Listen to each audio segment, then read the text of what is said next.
Hey, it's Mark Ferguson with Invest for More, and I'm at a vacant lot that I've owned for quite a while and had some issues selling, but I might have some new plans for it.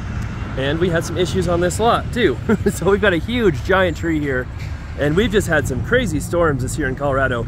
I think we've had hail like 6 different times already this spring, and a couple huge windstorms too that came with those storms, and some of those storms have done some damage. So as you can see, this tree had some huge branches come down, and the tree itself, you know, is completely green, alive. It's huge, it's obviously very old, but it didn't look like it was in rough shape. So luckily, this is a vacant lot, it didn't do much damage.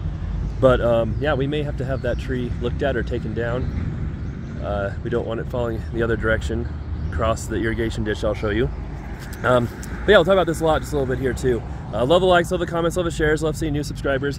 This lot had a house on it when I bought it, and we did tear that house down, and it's zoned commercial. That's why we did that. And it has been one of the cheapest lots for sale in this entire area for a year. It hasn't sold. So it just kind of goes to show vacant land can be very slow selling. It is definitely much easier to sell houses, commercial properties, even when there's good value there. This is almost an acre. We're asking just over $200,000 for it now. I think I paid $120,000 for it. Then we tore the house down, getting close to that tree. And I was thinking about building on it. Went through the county to talk to them about that, and decided not to build on it because I had so many other things going on, and put up for sale. But now I'm maybe thinking about building it again, because I found a really good engineer, actually thanks to the county, who's giving me some issues on another property. And he said he could make the process way easier for us if we wanted to build on this. He's done that a lot, knows how to work with the county, so we might look at that. One of the problems before was it's really hard to find anybody who would build. I just want to build kind of a commercial shop here. It's really hard to find anybody who would build because everyone was so busy. And I think things have calmed down a little bit now with interest rates going up. There isn't quite as much going on with building. So maybe that'll be a good opportunity there too. Because I think if I built a commercial property here, we could add a huge amount of value. And commercial properties are definitely selling for a lot of money. And the development process can take some time. So that would be one factor. But we have already talked to the highway, CDOT, Colorado Department of Transportation, because this is an actual highway. This is Highway 392, and we have to get access approved from them, even though it's got kind of an access there. They would want access moved over here as close to the irrigation ditch as possible. We could kind of build a commercial building back on that side of it, have a parking lot, and the county at one point even said we might be able to put like a modular house on here too, for living quarters, which would also add a tremendous amount of value as well. If you could have that and rent it out, or if somebody wanted to live there, have a commercial shop here too. So lots of different opportunities there. You just kind of need to do some of them. So I will be looking to that more. The other issues the county had given us was I have a commercial property where we'd rent it to a church, and even though it's allowed by zoning, there's a site plan that had been approved 9 years ago now that said it could only be a grocery store, not a church, and so the county's been hassling me on that, and we're trying to get that worked out, but they're still being really difficult to work with. So I'll have another video explaining that situation more here soon.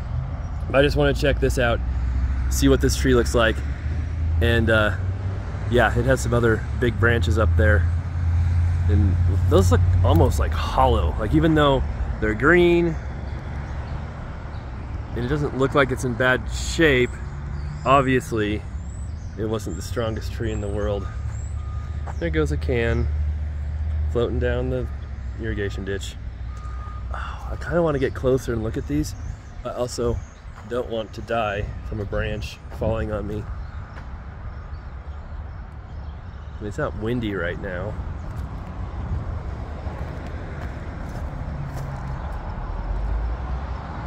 Those are huge. And you can see that is kind of rotten out, even though the outside looks decent and it's green. The inside does not look very good. But that tree's probably, what, 6 or 7 feet wide at the base there. And we really don't have many trees at all that big in this area. It's pretty rare to see a tree that big. All right, so of course my landscaper guy is behind on everything, and he's supposed to be out here too mowing this. We only need to mow it a couple of times a year, but in the spring it's one of those times, and it would be nice if he would get out here. I don't know if he bit off more than he can chew this year, and it's just super behind, but it's been a little frustrating, as many of you know who've seen my other videos, where it seems like every property I go to, the weeds and grass are out of control. And part of that is the rain too. We've had a lot more rain this spring, which makes the weeds and grass grow more, but still at the same time, I mean, they still grow even with less rain, just a little slower, and it still should have been mowed before this. All right, so we'll see what happens. If I were to build something, if I built just like a 6,000 square foot, you know, basic pole barn over here, I might have to pave the lot, do a drainage study, have to put in a septic. It already has a water tap, which is great. Already has utilities, which is great. That's a well right there, but the well probably couldn't be used anymore because there's a water tap and the county doesn't let you have both. It would probably be worth $800 to $1 million. It's crazy how much commercial stuff costs, and it's on a very, very busy road, and traffic backs up to the Highway 85 right there. It's 2 highways, backs up here all the time, so it's got amazing exposure for commercial property. And when I was talking to the engineer as well, and I'm like, hey, I've got this other property I'm thinking about building on, and he's like, oh yeah, I do that all the time. And I told him where it was. He's like, oh, I know where that is. He's like, another company's been talking to me about building there. And so there is other opportunities and people thinking about this lot. No one's just pulled the trigger.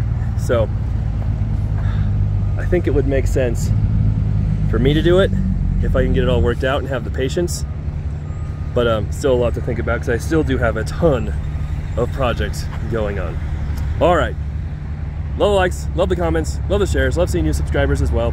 We'll have more updates on this property as we go along. If I do decide to build, that'd be kind of a cool process to document and show as well. And then I'll also have another video talking about the county and what we're doing on that other property here soon too. All right, be back soon.